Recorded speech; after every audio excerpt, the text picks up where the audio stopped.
O futebol brasileiro tem sido introduzido para treinadores estrangeiros como nunca antes, principalmente os portugueses por conta do idioma.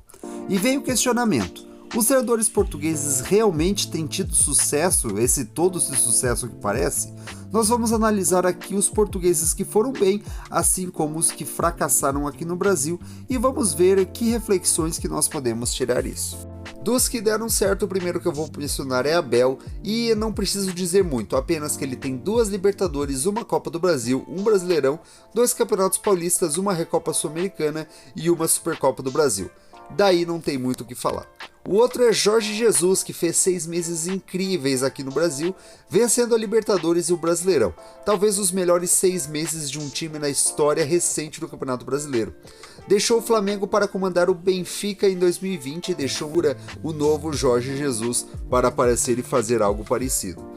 Depois temos também Luiz Castro, que apesar do começo vacilante no Botafogo do ano passado, o time em 2023 está muito bem, mesmo com o elenco barato. É um excelente treinador, mas ainda não engrenou, a gente tem que esperar mais um pouquinho. Outro que está muito bem aqui, mas chegou há pouco tempo, é Pepa, do Cruzeiro.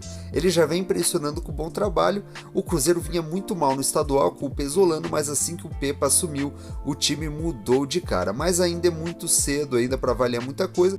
Os técnicos Pedro Caixinha e Renato Paiva, eles ainda estão em observação. E Antônio Oliveira tem alternado altos e baixos em Cuiabá, Coritiba e Atlético Paranaense. Ele foi muito bem no Cuiabá, mas foi mal em Coritiba e Atlético Paranaense, então é difícil ter uma avaliação mais precisa sobre ele. Agora os que deram errado, a lista também é um pouco maior. Paulo Souza ficou apenas 32 jogos no Flamengo e não conseguiu engrenar. Ele foi contratado para a temporada de 2022 e ele foi demitido com 19 vitórias, 7 empates e 6 derrotas. Apesar dos números, de acordo com Paulo Cobos, as suas ideias são confusas, seu relacionamento com o elenco é ruim e suas decisões durante os jogos são equivocadas. Deixou uma impressão muito ruim e foi demitido logo depois. Outro treinador que não foi bem no Rio de Janeiro foi Ricardo Sapinto. Com apenas 15 jogos no Vasco, ele terminou com apenas 3 vitórias. Chegando em outubro, com o barco já afundando, ele não teve muito o que fazer com o rebaixado Vasco. Ele é um bom técnico e foi campeão da Taça da Liga de Portugal com o Braga, mas aqui no Brasil não foi. Mas esse dá para dar um desconto porque ele chegou no meio da temporada já com aquele fraco time do Vasco. Agora Vitor Pereira, ele está muito fresco na memória. Ele fez um trabalho mediano no Corinthians e bastou isso para o Flamengo se desfazer de um técnico campeão de Libertadores para assinar com ele. Ele perdeu 4 finais em 2 ou 3 meses de clube e já foi demitido, um desastre total. Já Ivo Vieira, treinador do Cuiabá, já não teve sucesso em Portugal e mesmo assim o Cuiabá contratou. Ele venceu o estadual, que não é muito difícil dadas as forças do Campeonato Mato-Grossense, e foi demitido nas primeiras rodadas do Brasileirão. Esse outro desastre completo. Outro que não foi muito bem, Gesualdo do Santos. Logo depois daquela febre do Jorge Jesus, o Gesualdo chegou. Ele ficou apenas 15 jogos no Santos e apesar de desempenhos razoáveis, ele foi demitido antes do Brasileirão após eliminação para a Ponte Preta nas quartas de final do Paulistão. Outro é Paulo Bento. Técnico de gabarito de Copa do Mundo, ele ficou apenas 2 meses no Cruzeiro, vencendo apenas 6 partidas. Ele fez apenas 31% de aproveitamento na Série A, algo lamentável, talvez um dos piores aqui. E o último que eu vou mencionar é Augusto Inácio, do Avaí. Ele foi contratado assim como o Gesualdo naquela febre logo depois do Jorge Jesus, mas ele ficou só 7 jogos em Santa Catarina quando chegou no início da temporada.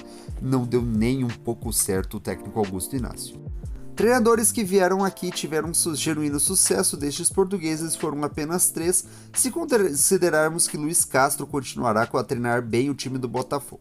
Mas com os diversos treinadores que passaram por aqui não foram bem, mostram que o mercado português, assim como o brasileiro, tem treinadores bons e ruins. O percentual de sucesso é parecido com o que tentamos no Brasil. O interessante dos técnicos portugueses é a abordagem diferente do jogo, com um futebol mais intenso e físico, algo que no Brasil não se tem essa cultura.